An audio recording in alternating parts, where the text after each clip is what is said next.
But if we look at the account of Isaac, okay, which is Jacob's dad,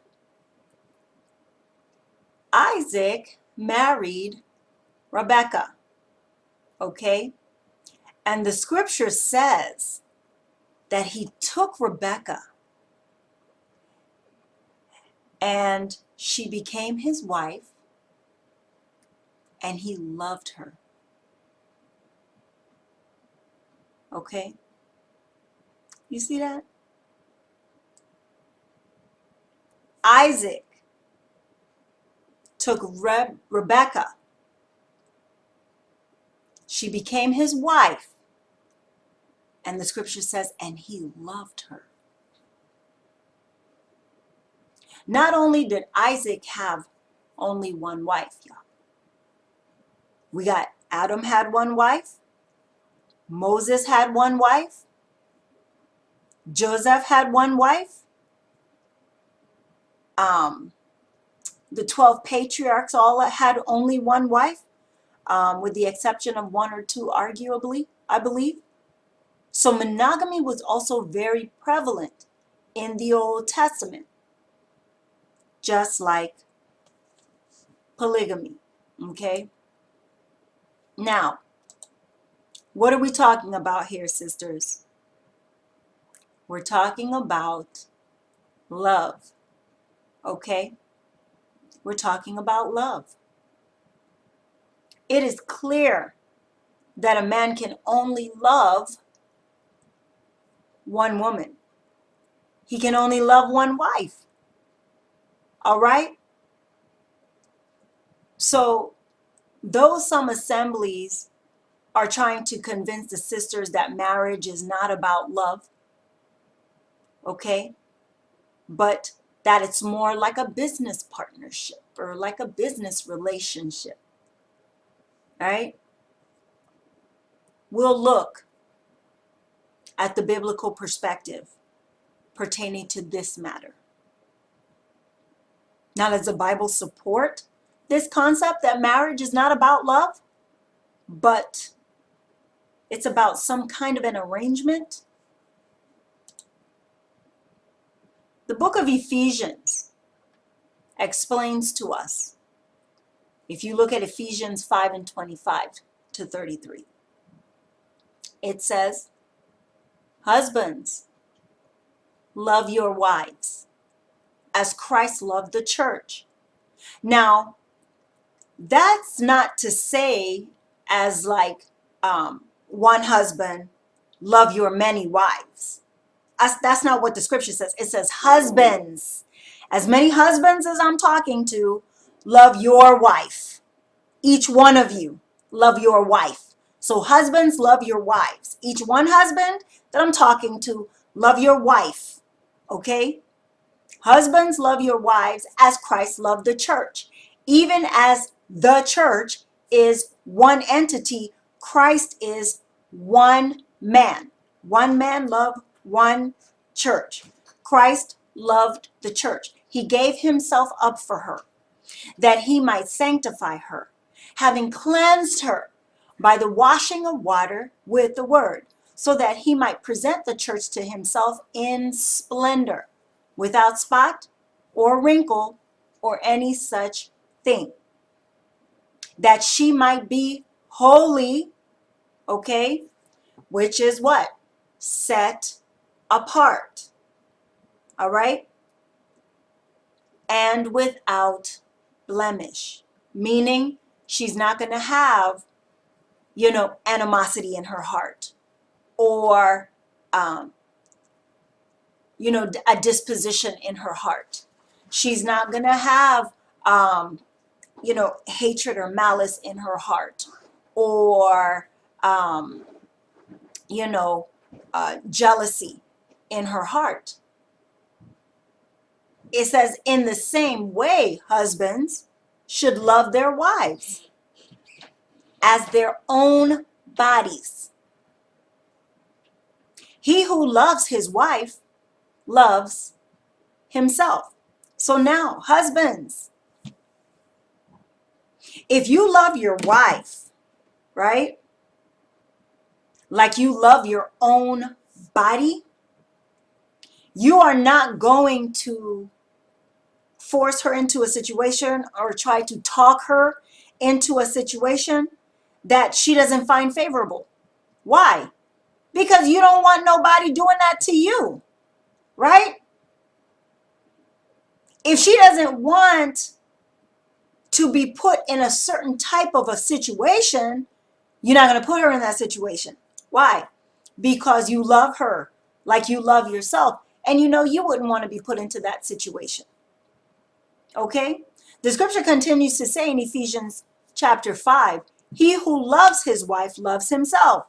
For no one ever hated his own flesh, but nourishes it and cherishes it, just as Christ does the church. Okay? You see that, sisters? Christ loves the church so much that he cleaned it. He cleaned her. Okay? He did not defile the church by being with other wives and then coming to the church as husband after being husband to other, entities. The scripture says that you should love your wife as Christ loved the church, right? That's one wife, one husband, one husband, one wife, the church. Okay? Not only did he cleanse her, sisters, he sanctified her, and he also caused her to become holy, which means he set her apart, okay? As a man would the woman in which he loves. She is set apart, okay? This is especially important for those brethren who have more than one wife in the same house. Now, we saw that in the scriptures that these women are not dwelling together in the same house, y'all. Okay? The scripture says that Abram was perfect before God. Okay? Because God called him to be perfect before him. And being that his grandson was wise enough not to have these sisters in the same household, I am quite certain that Abram was wise enough not to have those sisters in the same household. We saw that they could not get along, okay? Now, if when they had their encounters and it was such, strife amongst them, and they did not even dwell in the same home, I could not imagine what that household would have been like had these sisters been dwelling in the same house. Okay, not to mention the brothers who convinced these women to sleep all in the same bed. These things should not be so, saints. Okay, this is unclean behavior. This is not sanctified behavior. And this is all type of behavior that is unfitting for the kingdom. As we see, God gave us an example how the husband should love the wife. Okay? Even as Christ loved the church. All right? This is why, though the law is spiritual, the children of Israel were stumbling at it because they were only understanding the law from a carnal perspective. Because if they understood it from a spiritual perspective, they would have understood the simple spiritual concept I have just laid before us, which is love. Okay? The entire law is based around love.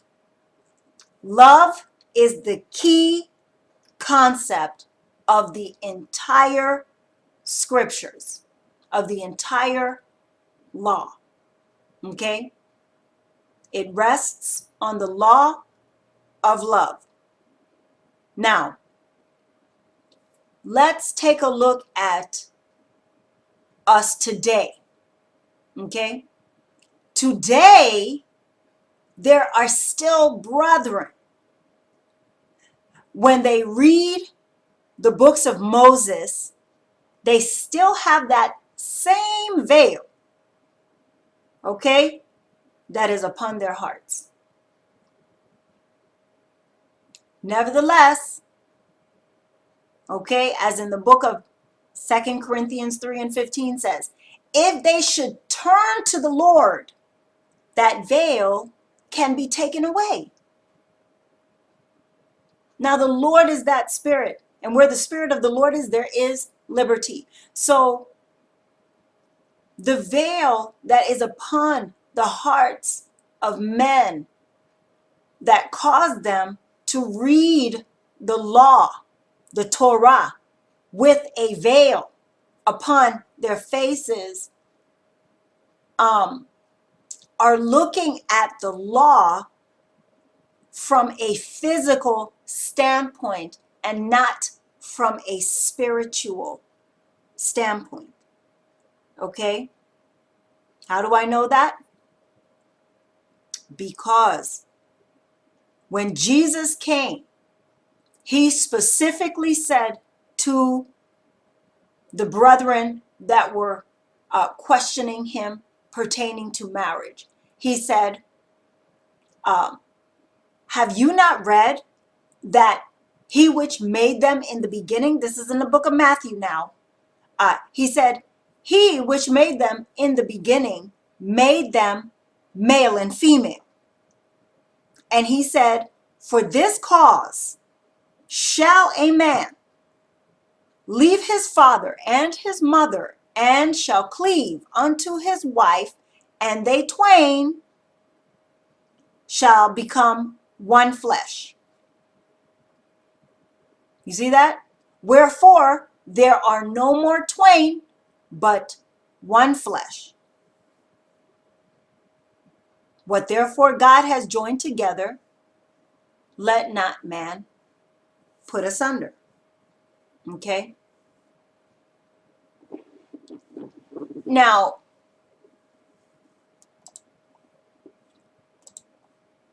as I just pointed out, okay,